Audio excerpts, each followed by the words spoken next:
मणिपुरी वारी परिंगदा सक्नाइरबा इबा सगोलसेम इंद्र कुमार की थौना फबक खंबतोन ताबिरसी।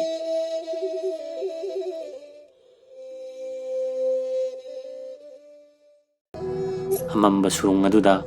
मा मादुना असुम चले अदुबु हानगी मंगाल अनिमक्तु अमत्त सुथीबा फंगद्रे। खंबतोन ममाई ओंदुना अमुकसु हले कानद्रे अमुकसु संगजले थेंगनद्रे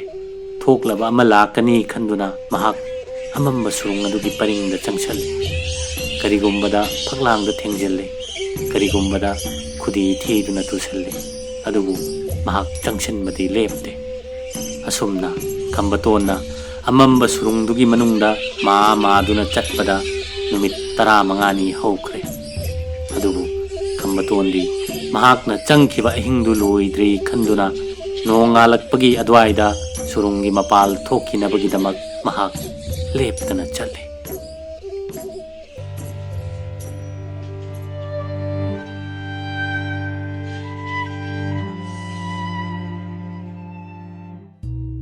असोमदा खंबतोनगी मपुबोकना खंबतोनबु थीबा फंगद्रबदा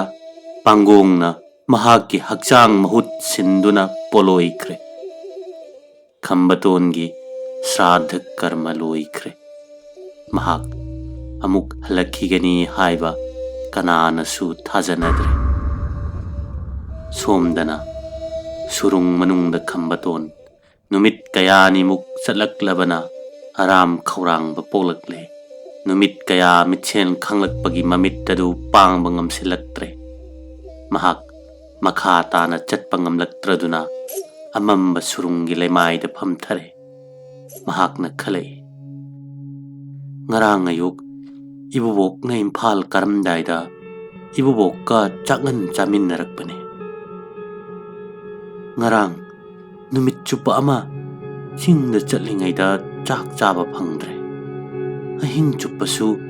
surung manungda tumdana chattuna leire। aduna oi batare ai yam chokthare ha chak lamanasu sigadore tumningmasu phawre। hash ibu bokna ibu ahing halakte dana wanaramba tare hayengdi nong hek nganbaga ayum yodaba yade। खंबतोन assume Khanna Khanna तुमथोखरे। महाक कयाम कुइना तुमलुरबनो हाइबा महाक खंगदे। कुइना तुमलक्तबगी वाबगी चादबगी चोक्थबने ममलबा सुरुंग मनुंग अदुदा मंगाल सु अमत्त उदबना महाक नुमित 15 रोम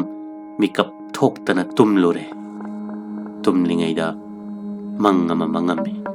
मंग अदुदा महाक सुरुंग मनुंगदा अदुमक लेरम्मी। सुरुंग अदुदगी मपाल थोकनब होटनरमे अदुबु मपाल अदु थीबा खंगलमदे। खंगहौदना नोंग खोंबगुम ngang खोंजेल अमा तारमे। महाक मुन्ना ताबदा खोंजेल अदुना हाइरे अइगी सुरुंगदा लैरिबा नुपा मचा नंग कनानो। खंबतोन खुमी अइ खंबतोनी सिंचनबा लाकपदगी सुरुंग असिदा चंगलकपने अइ थोफम खंगदुना लमांगना अदोमदी कना ओइबिरबनो अइगी लंबी अमुक्ता ताकपियोबा। अइ सुरुंग असिदा लैरंबा हिंचाबगी आत्माने अइ सही कया सुरुंग असिदा लैरक्लबने सुरुंग असिदा अइना हेक लैरक्पदगी ngasi फावबा अहिंबा मियोय अमत्ता चंगलक्त्रे। अदुबो ngasi nangna thawna phana surung asida changlakpagidamag ahina nangonda tengbangani adudi aibu surungi mapalomda mukta pubiyu ayyum yawjaba ngamnaba adubu anga aidi atmane ngasidagi chahi chamagi mamangda sikhabane aigi thawai yawjaba hakchang adu surung asigi mafam amada leibane madu आई उजरे नंगना सुरुंग असिदा चंगलकपा अहानबा ताइबंगनी ओइबना नंगोंदा उपाय अमतंग ताकपीगे। चलो आई सरू पोलांग अदुदगी सरू मचेत मचेत अमतंग तंगुदुना हन्नखरबदि नाहक पृथ्वी की मनुंगदा ख्वाइदगी इनाक कुमबी ओइबा ngamgani अदुबु अइदि इना कैरा खुनबा थोइना पामदे अइबु सुरुंगी मपानदगी थोखिनबा लंबीदुदा ताकपियो आई सुरुंग असिदा चंगला चलगा हिंगना हन्नखिबा हाइबसि ओइथोखितबने अदुबु फरे आई नंगोन लंबी ताकपीरगे येंगु आद मंगाल मल्लैरिबसि उरबरा होय उजरे माइकई असोम चलो सुरुंगी मपाल तो पंगम लगनिया खंबतोन मिकअप खंथोक थोई ममंग तकलम माइकई दोम येंबदा मंगाल अदु तसेंग उरे महाक फुक हौगले मसा चोक्थबदी खरा फरे अदुबु आराम खौरांबदी हेन हेन फावे महाक मंगाल अदु उब माइकई तमना चंसिले सुरुंगे मपाल ओइरबोय निंगे अदुबु हानदगी हेन चावबा मनी मुक्ता अमा लेमाइदा तादुना लेबो ओइरमले खंबतोन मनी मुक्ता अदु लौगे हाइदुना हेक चंसिले मनी मुक्ता अदु यौगदब खोंकाप मंगारोम वालिङैदा महाकी मखोंग अनिमक खु यौना पुथखरे महाक काखतनबा मखोंग नाम फुक्पा लाक्नै अदुबु मखोंग अमदु हेन पुथखि अतोप्पा मखोंदु फुक्पा लाक्नबदा मखोंग नाम अममुक हेन पुथखि असुमना महाकना काखतनबा होटनरिबगी मतिक असुम हेन हेन पुथखरे ममै थंगददी मख्वांग यौना पुथखरे मतम मदुदा खंबतोन मबुबोकना लिखिबा वारी अमा निंगसिंगै मबुबोकना हाइखि हा चिंग मान मरक्ता करिगुम्बा इकंग कंगबा अदुबु लेखोमना ओब लाउबा मफमसु थेंगनै मफमदो लम थुंगदबी हाइना खंगनै कनागुम्बना मफमदुदा पुथखरबदी अरेंग अरेंग खुदिंगी सुम पुथदना मसा पुंबदो लैनुंगदा चंगुना सि कल्लबा सा कई सामु हावबा मदुदा पुथखरबदी हिंगबगी आसा लैत्रे महाकना तारिबदु मबुबोकना हाइखिबा लम थुंगदबी अदुगुम्बा मफम अमनी हाइना खंबतोन खनखरे लेंगलिबा मखै पुथखिगनी खल्लदुना महाक तुमिन्ना लेथोकले लेंगबा यादना महाक मतम कुइना लेरे असुमना नुमित निनीरोम खांगबदा महाक वानथगदौरे अमुक्तंगदी कखतपा ngambra होनगे खल्लदुना मखोंग फुक्पा लाक्नै अदुबु ओंथोकपने हंदक मुक्ति महाक मथबाक यौना पुथखरे खंबतोन लैनुंगदा पुथदुना सोइदना सिरगनी हाइना लेपले मयुमदा लेहौबा मबुबोक निंगसिंगदुना महाक कप्पा हौरक्ले नहाक कप्पुरबा मतुंगदा करिसु कानबा फंगद्रबदा खंबतोन काखतपा ngamnaba उपाय खनबा हौई ngalliba mani mukta adu माना पुथरीबा मफमदुगी खोंकाप मरी मंगाता ngaइबा मफमदा लेइबना सुरुंग अदुगी अकोइबा सरुक खरदी तसेंग उबा फंगी महाकना पुथरीबा मफम अदुगी नागयेता येंगबा हौई लाइना तमलबगुमदना नागयेता लेरिबा सुरुंगी फगलांग अमदा नुंग कया फगलांगदगी हेंदोक लेइबा उई खंबतोन काखतपा ngamba याय हाइबगी वाखल अमा लाकपदा खजिक्तंग नुंगाइबा फाउई महाक लेंगदना मखुत तिंगथोक्तुना हाइफेतंग लामलगा मचेक नाइरप तौबा नुंग अमदा ताप पाइरगा मसादु चिंखले मथबाक फाउबा पुथरुबदु मसादु इराय लाइना चिंखले दुगा फगलांग अदुदा नप नपतुना खोंकाप मरी मंगारोम यामना वाना चले मनी मुक्ता तादुना लेरिबा मफम अदुवाइदा महाकना फगलांगदगी कुमथगे खनबदा mahak chingnaba poe amukasu puthakhigadra khanduna adubu karigumba puthaba tarabasu kakhatnabagi pambai irai laina leire khanbada Khambaton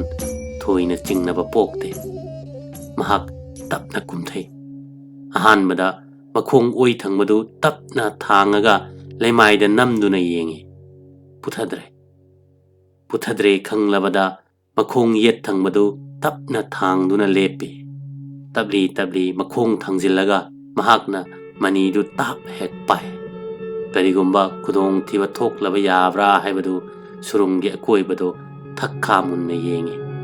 ngaihak khongpham hongdana leptuna yenglaba matungda Khambaton mamanglomda tapna khong thangba hokre karisu puthadrabada khara kanna makhong thangba horakle kuina karimata charaktabana Khambaton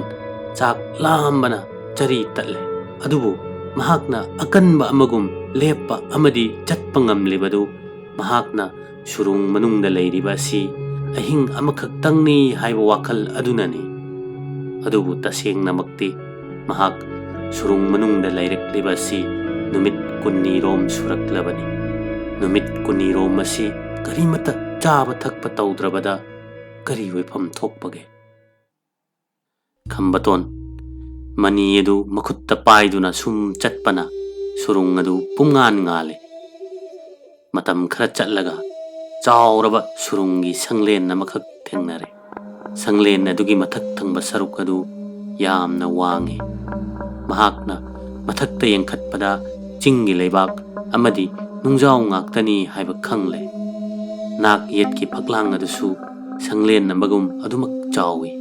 sanglen adugi matai wairapna khangjaw amale khangjaw adu leirangumba magi mathakta thangattuna lei manakta chawraba yochai kaya su taaduna leiba ui kadugi atopa matai amada chinggi leibaktana thongattuna semlaba phamungi mawong manba phambak amalei manak maktada nungaugi chawraba mingsel amasu khelli Khambaton asumna koina yengna khalle masi soidana maki hingchabadugi tumpham ka oiramgani masina magi phamu sina leirang aduga sina mi ngaunaba khangjaw leiranga khangjaw leiba matai adugi manung hanjinda ka amasu lei Khambaton sangsinduna yengbada saru ngaktana pik thale kadu mirang makta ngaire leirangsu khangjawsu mirangi mirang ngakta ngaire kasi matam kuina sijinaraktre haina Khambatona khalle phambak adugi manakta khilliba nungau aduda sangsinduna yengbada mahak masa pumba ui mahakna mamai amadi masa pumba nanduna yengi khalle mahak mayang kangle hingchabagi kaduga hek thangnabada surungi thong ama pale Khambatona chepthaduna yengkhibada kadu pumammame mahak sangsinduna yengi makhutta pairiba mani adugi mangalna kadu punghan ngale kadu su phana chawi mayai oirapna haifet chawa pukhri amasu lei ising adu yamna lui chinggi phut oiramgani haina Khambaton khalle mahakna aram khaurangba koknaba ising adu thakke khalle adubu karigumba ising adu thakpa yadaba oiramduna kudong thiba thokadra haina mon amuksu khalle mahak ising adu sum koina chattuna yengbada chauraba ngamu ngakra amadi porom chaduna leiba ui Khambatona khalle nga leiba yabanina singsi soidana thakpa yaramgani Khambaton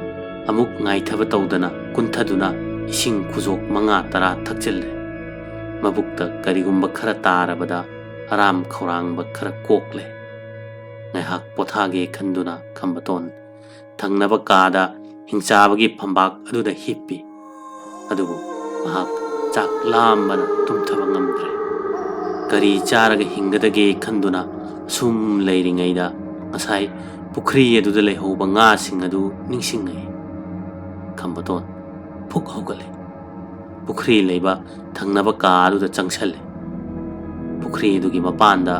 mani adu thamlaga ngahak isingda chariba nga adu phage hone. Hangakpane ngasing adu hirai laina hektamak phaba yai. Chariba ngasing adu Khambatongi makhutna paibada sungleng lengde. Nga mari manga phare aduga mani adu puraga hanagi hingchabagi ka aduda lagle. Mahakna khalle nga di phare adubu kamdongna chagane mai su amta leite kamdongna thongni phare hingna hekta chaba tare hing chaba tanate hingna chaba asidi ai su nga hing chaba tare dana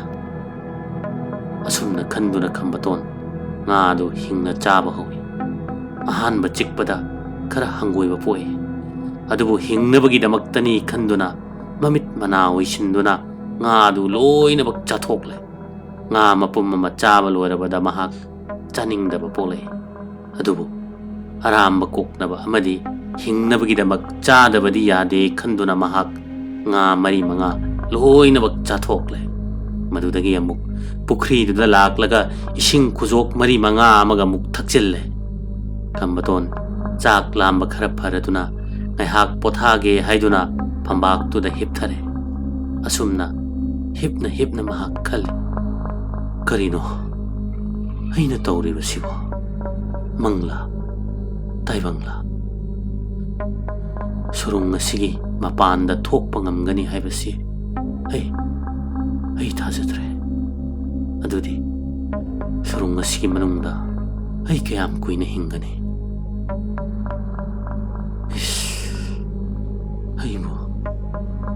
aibu surung sida leiba